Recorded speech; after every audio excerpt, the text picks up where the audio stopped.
¿Qué tal amigos? ¿Cómo están? Lo prometido, hoy estoy del otro lado de la cámara, está mi hija Janet, o como yo le digo Jan, Millennials, con la que vamos a conversar sobre temas que muchos de ustedes me han preguntado. No soy muy dado, como ustedes ya vieron, a hablar de mi vida privada, de cosas así. Por eso insisto en que yo cuento más que lo que viví, lo que vi. Porque la vida me ha llevado a ver y estar en muchas circunstancias, el azar diría yo, que vale la pena contar. ¿Qué tal, Jan? ¿Cómo estás? Hola, hola a todos, ¿cómo están? Bueno, pues ahora yo te dije que te quería hacer una pregunta porque siempre me ha parecido, no sé, bien curioso. Y la pregunta es, ¿cómo una persona, un joven de veintitantos años, que tenía su familia, no importando si era tradicional o no, tenía su comidita, su camita, sus tíos que lo amaban, sus abuelos? ¿Por qué o cómo tomó la decisión un día de irse a un lugar desconocido, con personas desconocidas, sin saber qué va a pasar, con armas? ¿Alguna vez habías ocupado un arma o cómo? No sé, no entiendo. Y yo admiro realmente a vos y a todas las personas que tomaron esa decisión independientemente de cómo la tomaron, por todos nosotros, porque aunque sufrieron y todo, para mí sí hubo un cambio. Entonces yo quisiera saber cómo tomaste esa decisión. Sí, visto ahora a distancia y respondiéndote a vos, a esta generación, a otras generaciones más abajo y a las nuevas generaciones, a las generaciones de mi propia, pero que no captan muy bien lo que aquí ocurrió y por qué. Creo que esto vale la pena, como yo digo, más que contar lo que viví, lo que yo viví es lo que vi, pero obviamente que es una línea muy delgada entre lo que viví y lo que vi y por qué tomé ciertas decisiones. Bien, quizá no quiero alargarme mucho, pero vamos a poner el contexto. Yo soy hijo de una pareja muy especial, diría yo. Todos nos creemos especiales, pero en este caso es verdad, porque nací cuando mi mamá no había cumplido ni siquiera 17 años. Y mi papá no era del lugar donde mi mamá vivía. Ya por ahí comienza a poner una niña que estaba en octavo grado, sería hoy, está en segundo curso. Pero de la familia Perla, con la que yo me identifico más porque allí me crié, eh, era enfrente del parque en Jocoro, pueblo del oriente de El Salvador, Morazán, es decir, la guerra fue al norte de Morazán, Jocoro está al sur de Morazán, en Morazán, pero esa casa es donde mi mamá vivía con sus hermanos y mis abuelos, era un almacén. Yo siempre digo el Simán de Jocoro, ¿no? Fue la primera casa en que hubo un aparato de televisión y eso todos los jocoreños me lo recuerdan cuando me escriben, ¿verdad? Y enfrente del parque y en una manzana que todo era propiedad del municipio del estado, la alcaldía, Antel, el hospitalito, bueno, era muy bonito, la clínica de Jocoro, el mercado municipal, la sala comunal y una oficina del Ministerio de Agricultura y Ganadería y obviamente las telecomunicaciones. Entonces la única casa privada era la de mis abuelos, se llama Tienda La Central, que se dividía en dos partes, el almacencito, digamos, en donde se vendían de todo, camisas, sombreros, zapatos, telas, grano básico, y en la otra parte era al mayoreo, se vendían maíz, frijoles y todo eso.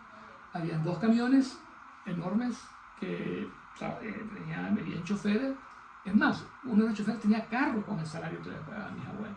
Mis abuelos habían sido hacendados, pero se fueron a Jocoro porque, bueno, los asaltaron, siglo XIX, principios del siglo XX, no sé. Y mi mamá era la mayor de los Perla, ¿verdad? De mi abuelo Juan Pablo Perla que se casó con su prima hermana, Herminia Perla y Perla, de Perla y Perla. Entonces, era la mayor, Raquel, y después venían dos niñas más, Evita y Minita, que ya conoce esta tu tía, ¿verdad? Evita, bueno, lo conoce a todos. Y luego viene los varones, Otoniel, Pablo y Cristóbal. Cristóbal era solo 4 años mayor que yo, para que tengas una idea de cómo era, y esto te va a explicar por qué tomé esas decisiones. Ese es el propósito. Entonces, yo iba durante mis padres se casaron por esta razón. Dije que Antel estaba en esa manzana, y en aquel momento solo lo separaba una pared, la oficina de Antel, es decir, la Administración Nacional de Telecomunicaciones, y yo un jovencito como jefe de Antel, porque era el telegrafista del jefe de Antel, que se componía de un telefonista, de un mensajero, bueno, como 5 o 7 personas, en donde todos los que querían hablar por teléfono con alguien tenían que ir a eso. Mi papá, el que se iba a convertir en mi papá, llegó a los 20 años exactos de edad, nació un 2 de febrero, a los 20 años, y vos lo conociste bien a mi papá porque bueno, tuvimos la oportunidad de reconciliarnos y todo después de la guerra, ¿no? Y recordarás que no tiene ningún rasgo de salvadoreño, ¿no? Todos sus rasgos son de un extranjero, y eso para mí siempre fue un misterio, y los de mi abuela también, porque siempre fue un misterio quién era el padre de mi padre y el padre de mi abuela, ¿verdad? 2 misterios, porque los hermanos de mi papá o mis hermanos son de color moreno. En cambio, mi papá, blanco, con un perfil de otro país, y mi abuela igual, mi abuela era bellísima. Para no ser largo esta parte, era el guapo el que había llegado al pueblo. Lo que supe ya después, averiguando mucho, y hasta que hasta emborraché a mi papá para contar la verdad, sí, es que su padre es de italiano, ¿verdad? Y medio de pronto se paró y me dijo, hice un pacto con mi madre, ¿verdad? Solo la historia de la abuela Galea es espectacular, de bailarina en el Caribe, etcétera, ¿verdad? En boxeador en Puerto Rico, etcétera. No me voy a alargar más. Llegó este guapito como jefe de Antel de otro pueblito que era Chapeltique, ¿verdad? Pero de verdad que no tenía todas las señoras de Jocoro que fueron muchachas, doña Elia Guillén, me contaban a mí que fueron novias de mi papá. Sí, entonces y eran mis compañeras, la Evangelina, la Tita y la mamá, había sido novia de mi papá. No, claro, esa porque no se veía. es que era como que había llegado un extranjero, ¿verdad? El guapo. El guapo.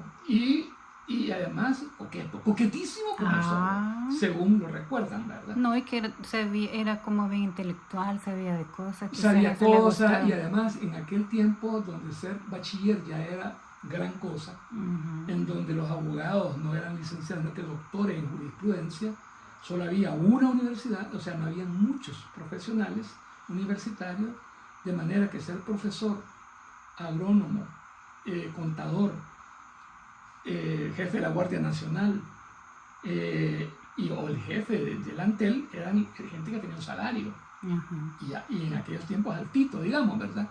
Entonces ya no era el jornalero el que era el que trabajaba en oficina.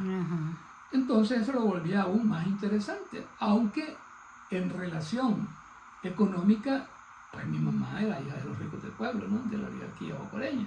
No de los más ricos, porque habían ganaderos que tenían mucho más, pero sí había y Jocoro era bien clasista, a diferencia de Chapeltique. En Jocoro la familia Perla y Perla, los reyes Mata o Mata Reyes, que eran primos de nosotros, don Toño Zacarías, los Flores, los que estaban en torno al parque, porque estábamos frente al parque, la iglesia, acá la alcaldía. Entonces mi mamá le coqueteó a mi mamá en segundo curso. Blanquita, pecosa, guapita y algo rojizo el pelo. Entonces a mi papá le gustó mucho a mi mamá y y solo se subía por una pared y por esa pared se comunicaban. Esa no me la sabía. En los pueblos una niña no puede actuar así. Tener novio, pero es que es un escándalo todo eso. Y más en esa época. Más en esa época y más en una familia que ya tenía una cosa extraña. Aparte de que era el almacén y que todos los profesores estaban endeudados ahí. Entonces, tenía lo extraña. Todo el mundo era católico en Jocoro, todos, menos mi familia. En vez de ir a la iglesia católica que está enfrente, que todos los jocoreños iban, nosotros íbamos a un templo a 3 cuadras de la casa nuestra, en donde no se observaba el domingo, que era lo que todos los jocoreños hacían, sino el sábado. Se cerraba el almacén viernes a las 6 de la tarde, que comienza como en Israel, pues como en el Estado judío. El sábado comienza el viernes a las 6 cuando se pone el sol y se hace un culto familiar. Se dice recibir el sábado. Y se abre el almacén el sábado a las 6 de la tarde. Se dice despedir el sábado después de un culto. Entonces, ya eso de ir a la iglesia un sábado, eso ya nos volvió como que éramos gente de color o negro, ¿verdad? En Utah, todo en blanco. Bullying, no existía esa palabra, que nosotros adorábamos al diablo, que nosotros éramos raros, ya eso era un peso enorme de ser objeto de burla, porque además el sábado no se podía comprar, no se podía jugar, no se podía, y la comida quedaba hecha desde el viernes. O sea, todo era muy especial, y los fundadores de Silesia fueron mis abuelos. Ahora, hasta hace poco me he dado cuenta, porque lo leí en Wikipedia y en otros casos, por qué es que hacían eso, por qué eran de esa religión, y por qué el sábado y todo eso, y por qué se casaban entre primos, ¿verdad? Entonces, ya tenían algo Mario Galeas y Raquel Perla, mi mamá no tiene segundo nombre, solamente Raquel Perla y Perla, no tuvo segundo nombre. Fíjate lo que te voy a decir, los nombres de los hijos de don Juan Pablo Perla y doña Hermina. Raquel, Otoniel, Pablo, todo en la Biblia. Todos son nombres judíos. Guardaban el sábado. Comíamos, como dice Deuteronomio 14 o Levítico. Todos los días yo iba a la escuela sabática siendo un niño y me metieron hasta debajo de la piel las historias del pueblo de los israelitas. Así le llamaban, en El Amigo de los Niños, la revista. Y la maestra que es David y Goliat, que es el rey Salomón y todo eso. Bueno. Entonces, el otro hecho que me marcó y nos marcó y me llevó a tomar decisiones después fue lo raro. Resulta que mi mamá y mi papá tenían una relación. Mi abuela puso el grito en el cielo, porque era muy chiquita mi mamá, en el segundo curso. Aunque se casaban pequeñas en esa época. Sí, pero ellos eran los Perlas. Además, ese muchacho es quién era. Eso es inadmisible, ¿vale? Y la primera pregunta de mi abuela Herminia fue, ¿qué capital tiene? Y lo estoy hablando en serio. Bueno, ¿y cuál es su riqueza? No, bueno. Entonces mi abuelo, que era más paciente, le dijo, Herminia, y ahora salen porque quieren casarse, porque mi papá tuvo el atrevimiento de ir a pedir su mano. O sea, ya había algo entre ellos. No estaba embarazada mi mamá, eso sí no, pero ya había algo. Entonces, y mi abuela se opuso rotundamente, pero mi abuelo Juan Pablo le dijo a Herminia, siempre se va a meter con él, y lo mejor es que sea casada. Ese argumento fue, así derrotó a la fiereza de Herminia, ¿no? Y se casan y se casaron. Mi papá a los 20 y mi mamá a cumplir 16. O sea que súper joven, ¿no? Entonces se vienen a vivir a San Salvador y yo nací aquí, ¿verdad? Mi papá era el jefe de Antel en Panchimalco, después en Ilopango, y que trabajó en el aeropuerto, en las comunicaciones del aeropuerto y en Antel de ahí, o sea que tenía. Entonces, de regalo de matrimonio, mi abuela le dio una tienda a mi mamá, una tienda grande, vendíamos hasta radio de pila, más chiquito. A mi mamá no le gustaba mucho eso. Cuando yo nací, te digo, yo nací en abril 5 y mi mamá cumplió 17 en mayo de ese año. O sea que yo nací cuando no había cumplido ni siquiera 17. Y entonces, mi primera etapa fue en esa casa de Ilopango, que la recuerdo tanto, que también estaba frente al parque, ¿verdad? Pero ahí alquilada, ¿verdad? Y mi papá trabajaba en las comunicaciones de eso, de los de control, pero el aeropuerto era chiquito, una sala de espera, pero era bonito porque lo tengo bien en mi recuerdo del aeropuerto internacional de Ilopango. Era de ir, pues, ¿verdad? De ir a dejarle comida, y mi mamá era una mujer que muy adelantada para su época. Estuve leyendo otra vez Emma Bovary, Madame de Flaubert. Bueno, y me recuerda mucho a mí, No. Emma Bovary, y también Yolanda Oriamuno de Costa Rica, que Sergio Ramírez la menciona. Muy libre. Mi mamá se dio cuenta de que mi papá le estaba haciendo infiel. Ah, Ella no le reclamó, sino que hizo lo mismo, ¿verdad? Entonces, a mí no me da pena decirlo, porque yo creo que las mujeres son muy denigradas, atacadas, y un hombre es ensalzado cuando hace es un machito y la mujer es una P y una no sé cómo. no, pero hace tiempo no se veía tanto eso. Por eso te digo que mi mamá no Ujú. era de esa época. Ujú. Y entonces ella de San Salvador le transformó, no es que la transformó, sino que era lo que ella quería. Venir a San Salvador era como ir a Nueva York ahora. Ujú. O sea, la gente Le abrió la mente. había muy poquito en Estados Unidos, entonces la capital era la capital, ¿no? Ujú. La capirucha, decían en los pueblos, y ellos ya conocían San Salvador. Y los de San Salvador decían que en los pueblos tiraban flechas. Ah, Pero mi mamá se hizo amiga de muchas muchachas de esa época, en los 60s. El lema de los 60 era sexo, drogas y rock and roll. La primera vez que vi una mujer fumando fue a mi mamá, ¿verdad? Detrás de una puerta, y no era precisamente tabaco. ¿qué? Y la música, Jim Morrison. La primera vez que yo oí Light My Fire.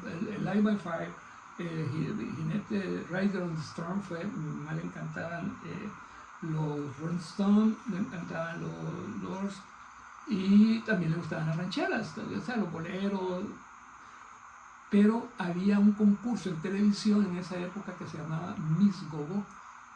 Willy Maldonado lo dirigía, y quien ganó en 1968 fue Carmina Larios. Esa Carmina Larios había sido amiga de mi mamá antes. Se conocieron no sé cómo, y llegaba a visitar la cantera, entonces de la misma edad, locas. Y como era como una pandillita. Ajá. Total que la Carmina se metió con mi papá. Y ahí ¿Qué? fue donde lo lazó. Sí, ahí fue donde lo lazó. Si me estoy yendo a la familia, que me perdonen, pero es cierto. Entonces, era muy guapa ella, la verdad. Y ahí mi mamá se dejó igual, y entonces una vez, y mi papá la golpeó porque mi papá tenía el modo de ser como Sonny Corleone, el hijo del padrino, ¿no? Exactamente así, de violento y todo, pero al mismo tiempo buena onda. Yo le tenía miedo, le tenía mucho miedo a mi papá porque yo ahí crecí, ¿verdad? Uh-huh. En cambio, mis hermanos, Giovanni y Minor, que quiere decir menor, mi papá quería que se llamara de otro forma, y ahí mi mamá no negoció. Y el primer nombre, sí, mi papá le escogió el mío, Mario, como él, y el segundo me dijo que ella le iba a poner Marvin porque estaba enamorada de Lee Marvin, el actor del momento. Entonces ahí en el cuarto de mi papá y mi mamá había póster. ¿Y quiénes eran esos? Pues el Che, imagínate, Kennedy, nada que ver, Rock Hudson, Lee Marvin, que era el actor que le encantaba. Entonces, pues yo me llamo Lee Marvin por Lee Marvin. Entonces, y yo creo que fui el primer Marvin porque no conozco un Marvin más viejo que yo en El Salvador. Y Giovanni es el primer Giovanni porque incluso hay muchos que llaman Marvin Giovanni, he descubierto. Bueno, el hecho es que mi abuela viajaba a Santa Ana en los camiones para comprar frijoles, para hacer negocios, y visitaba a mi mamá, y una vez le encontró el primer ojo morado y le dijo: te pegó Mario. Y ella lo negó, pero pues aceptó. Entonces, ok, ya había un antecedente que había molestado mucho a mi papá, que es que le botó una refrigeradora. Mi papá también económicamente vivíamos en esa época en Ilopango, que mi papá tenía billares en San Bartolo, es como un pequeño barrio de Ilopango, antes era como un cantón, y la tienda más sus salarios, vivíamos bien, ¿verdad? Entonces, pero mi abuela le votó porque la refrigeradora era usada, y le trajo una nueva a mi mamá, y cuando mi papá llegó se resintió muchísimo. También eso acomplejaba a mi papá no tener el dinero que mi mamá esperaba, ¿verdad? Entonces le dio una pistola. Fue y al regreso hay una pistolita del 32, y ella la guardó. En ese tiempo los archivos les decían de madera, donde la ropa, le decían chifonier. Chifonier, lo metió ahí, y otra vez que llegó mi papá, y yo estaba ahí, porque Giovanni ya había nacido, Minor nació en Ilopango, pero se fueron a vivir no es por alguna razón que yo todavía no entiendo por qué se fueron a vivir a Jocoro y yo me quedé solo con mi papá y mi mamá. Entonces ese matrimonio duró poquito porque ese incidente, cuando la segunda vez que cuando ya mi papá se dio cuenta y también le calentaron la cabeza sobre mi mamá, personas muy interesadas que no voy a mencionar, que también son familia mía, ¿verdad? Para quedarse con muchas cosas de mi mamá. Mi mamá era muy desprendida también, ¿verdad? Le valía. Entonces le quiso pegar otra vez. Entonces cuando justo le pistola, le dijo, atrévete y te le un tiro en la cabeza. Se quedó Sonny Corleone pálido, blanco como una sábana. Se quedó tembloroso y todo el macho man se deshizo y mi mamá, porque la mirada de mi mamá era, voy a tirar. Se fue y nunca más nada volvió a ser igual.